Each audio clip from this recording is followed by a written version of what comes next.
নাহমাদুহু ওয়া নুসাল্লি আলা রাসূলিহিল কারীম আম্মা বাদ।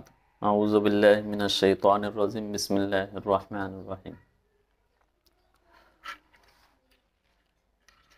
সম্মানিত বন্ধুগণ, আশা করি আল্লাহ তাআলার অশেষ মেহেরবানিতে সকলে ভালো আছেন। আমিও ভালো আছি আলহামদুলিল্লাহ।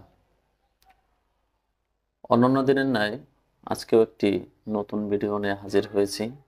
ভিডিওটি খুব গুরুত্বপূর্ণ এবং খুব কার্যকরী একটি আমল। যে কথাগুলি আপনাদেরকে বলা হবে, কথাগুলো খুব গুরুত্বপূর্ণ এবং খুব কার্যকরী। কেউ যদি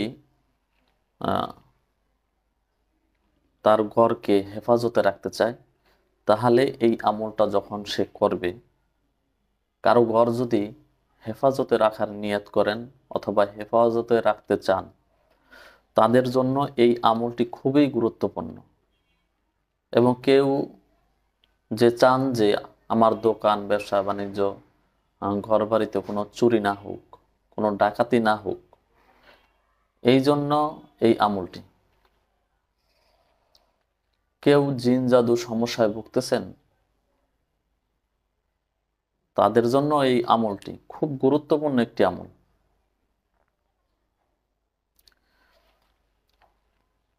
কারো দোকান অথবা বাড়িতে চুরি হওয়ার যদি কোনো আশঙ্কা থাকে এবং ভয় থাকে, তাহলে এই আমলটা করব। এই আমলটা করার দ্বারা আপনার ঘর দোকান হেফাজতে থাকবে, কেউ চুরি করতে পারবে না, সাহসেই করবে না। এমন একটি গুরুত্বপূর্ণ আমল। তো এই আমলটা কিভাবে করতে হবে? যখন আমরা এই আয়াতটি তিলাওয়াত করব, তখন হাতের ইশারা, এইভাবে হাতের ইশারার মাধ্যমে হাত দিয়ে ইশারাও করতে হবে যে আমি আমার দোকান অথবা আমার বাসা, যদি বাসায় বসে পড়েন তাহলে বাসায় বসে এভাবে ইশারা দিবেন এবং সারা ঘর আপনার হেফাজত হয়ে যাবে, সুরক্ষিত থাকবে আল্লাহ তাআলার পক্ষ থেকে। তেমনিভাবে যখন দোকানে আপনি বসে এইভাবে আয়াতটা তেলাওয়াত করবেন, এইভাবে আয়াত তেলাওয়াত করবেন এবং হাতের অঙ্গুলি দ্বারা ইশারা করবেন যে আমি পুরো দোকান আমি আল্লাহ তাআলার হেফাজতে রেখে দিতেছি। এইভাবে আমলটা আপনি করতে পারবেন। এছাড়াও যাদের জিনের সমস্যা থাকে, জিন জাদু সমস্যা, এই আয়াতটা পরে বারবার পড়বেন, বারবার ওই রোগীর শরীরে দম করবেন, অর্থাৎ ফুঁক দেবেন। এর দ্বারা কি হবে যে ওই রোগীর শরীরে যে জিন জাদুটনা করা হয়েছে, ওগুলো সমস্ত কিছু আল্লাহর রহমতে ধ্বংস হয়ে যাবে, শেষ হয়ে যাবে। খুব গুরুত্বপূর্ণ একটি আমল। অথবা এই আমলটাকে, যেই আমলের কথা বলা হইতেছে, আমলটা দেব ইনশাআল্লাহ সামনে, যেই আমলটার কথা বলা হইতেছে, এই আমলটা আপনি জুমার নামাজের পরে, জুমার পরে যে আসরের নামাজ, ওই আসরের নামাজের পরে এই আয়াতটিকে ৭৩ বার পাঠ করতে হবে। ৭৩ বার পাঠ করার দ্বারা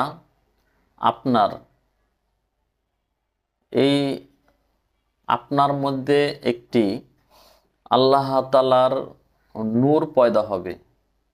একটি এমন দিলের মধ্যে এমন একটা আসর পড়বে, এমন একটা দিলের মধ্যে একটা মজবুতি আসবে যে আপনি চাইলে ওই সময় আপনি আল্লাহ তাআলার কাছে দোয়া করেন, আল্লাহ তাআলার কাছে সাহায্য চান, ইনশাআল্লাহ আল্লাহ তাআলা আপনাকে অবশ্যই সাহায্য দান করবেন এবং অবশ্যই আপনি যা চাইবেন আল্লাহ সুবহানাহু ওয়া তাআলার কাছে তাই পাইবেন।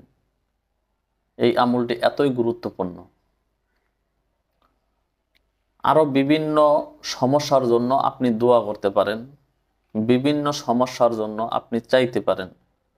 আপনি পেরেশানিতে আছেন, এই আমলটা আপনি ৭০ বার পাঠ করেন, ইনশাআল্লাহ আপনার এই পেরেশানি মুসিবত দূর হয়ে যাবে। আল্লাহ তাআলার পক্ষ থেকে আল্লাহ তাআলা আপনাকে সাহায্য করবেন। এই আয়াতের ফজিলত অত্যন্ত গুরুত্বপূর্ণ এবং অত্যন্ত কার্যকারী একটি আমল। তো যখন এই আমলটা করবেন, আমলের সাথে সাথে আপনাকে কিছু কাজ করতে হবে। কাজগুলো কি? সর্বপ্রথম ইস্তেগফার পাঠ করতে হবে 100 বার।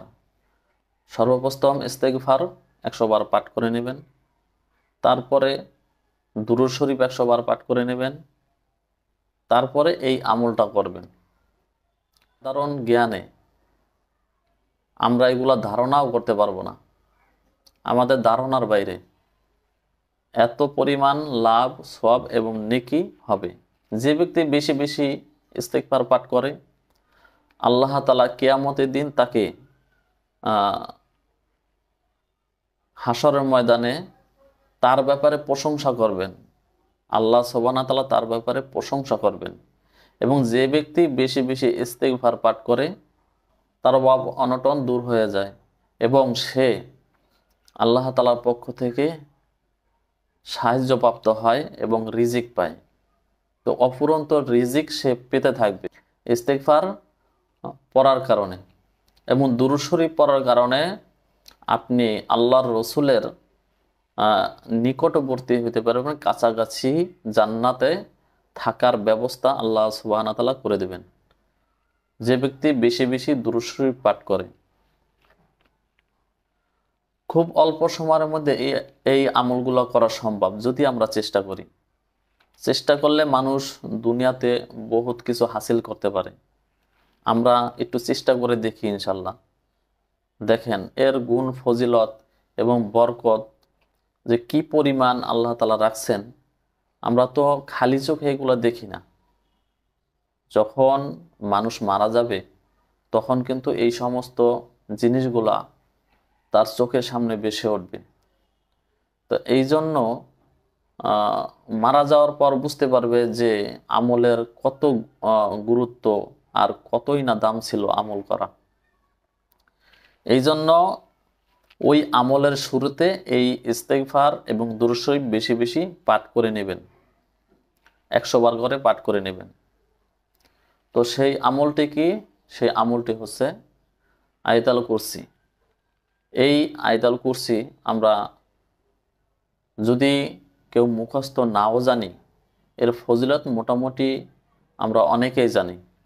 ঘর বন্ধ করার জন্য এই আমল এবং দোকানকে হেফাজতে রাখার জন্য এই আমল। এই আমলকে গুরুত্ব সহকারে করতে থাকেন, ইনশাল্লাহ আপনার ঘরে জিন, ভূত, জাদুটোনা, কুফরি এবং ঘরের যে কোনো ধরনের দুর্ঘটনা থেকে আপনি হেফাজতে থাকতে পারবেন। আর দোয়া কবুল হওয়ার জন্য জুমার দিন এই আমলটা করবেন। তো বন্ধুগণ, এই ছিল আজকে আমাদের আমলের বিষয় এবং গুরুত্বপূর্ণ একটি আমল। তো আজকে এই পর্যন্তই। সবাই ভালো থাকুন, সুস্থ থাকুন। আসসালামু আলাইকুম ওয়া রাহমাতুল্লাহি ওয়া বারাকাতুহু।